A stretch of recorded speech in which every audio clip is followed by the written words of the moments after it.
બેટો મેલડી એ મોટા ભાઈ પાદ ગુણાવા મેલડી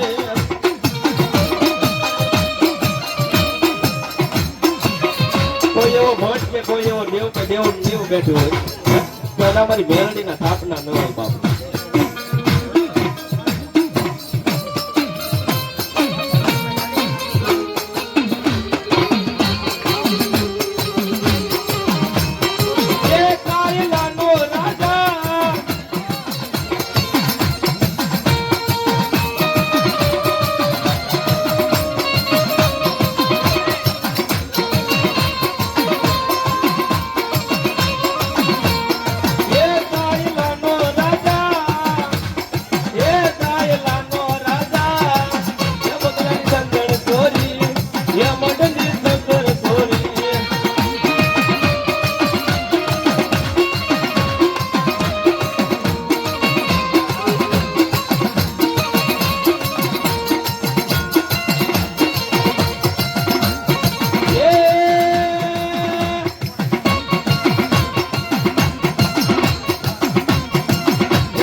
સાડા 3 દિવસ ગયા ભાઈ હે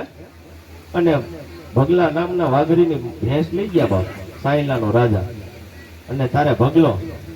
આપણે દૂધનું દોણું લઈને ધોવા બેઠો તારે ગયો તારે મઢની આગળ જોયું તારે સંદર નામની ભેંસ હતી બાપ હે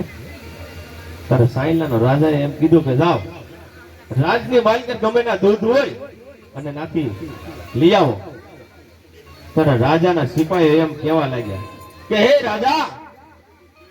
આખા રાજ ખોલ્યો પણ ત્યાં ભેંસ જેવી કોઈ દૂધ નથી ભગલા વાઘરી ના બાપ ભેંસ છે સંદર ના ભેંસ છે કે એની ભેંસ લઈ આવો જીવો તારી એની ભેંસ લઈ આવ્યા અને ભગલો સાડા 3 દિવસની ફળની પથારી નાખી અને મઢની આગળ રુદન કરે બાપ પણ કેમ કરે એ સાયલાનો રાજા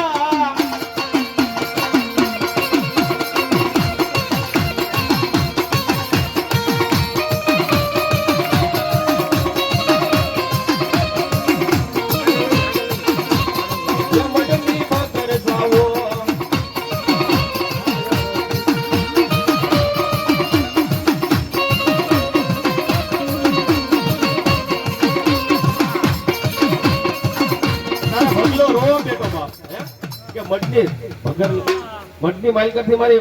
સાડા 3 દિવસ થયા હજી તું ભગર નથી લાવી હે તારા બાપ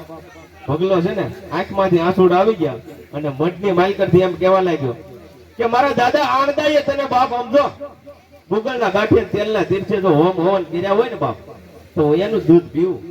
અને ઈ જ ભેંસ જોવે મારે તારા ભગલા માંથી આંખમાંથી આંસુડા નીકળ્યા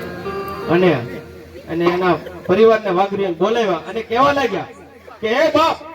આજ તો મેલડી ઉડણ બની એ મારી ઉડણ બની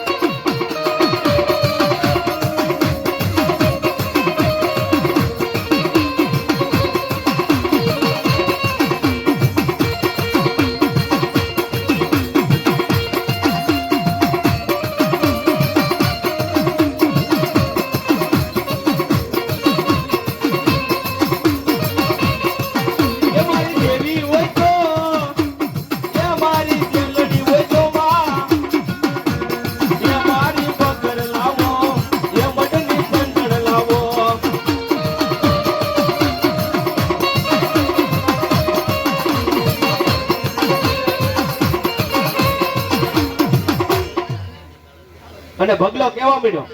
કે આ મારી મેલડી છે ને ઉડણ બની મારા બાપે આમ જો હોમ હવન નથી કર્યા નકર મારી ભેંસ ને લઈને આવે અને ત્યારે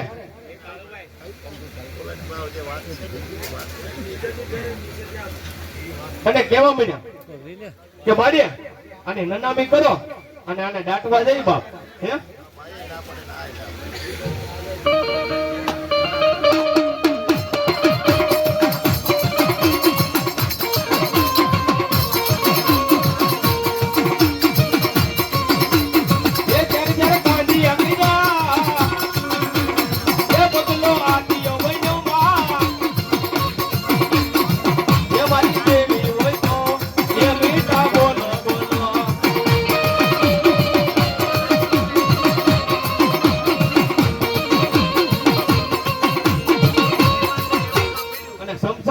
ભગલા ઉભો રહ્યો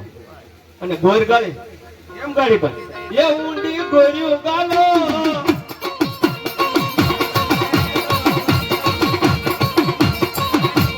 એ ઊંડી ગોર્યું ગાલો બા એ બધી ઉડણ બની એ દેવી ઉડણ બની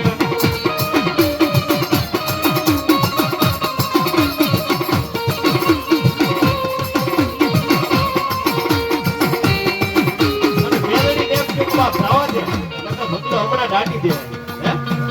તારે એનો ગોટ બોલાવીને ભગવા દાટવા મળ્યો ને અને ભોલિયા લટુડિયા વાળ અને વાળની મોટી ભરી બાપ વાળની મોટી ભરી અને વારે વારે ભમરા બન્યા બાપ અને ભગલા પાસે આવે કેવા મળી અરે બાપ ભગલા રોકાઈ જા બાપ હું તારા બાપની દેવી છું હે તારા ભગલો કીધું જવા દે બાપ મારી મેલડી મરી ગઈ ને હાડા 3 દિવસ થયા બાપ મેલડી હો કે એ દૂધ પી લે બગલા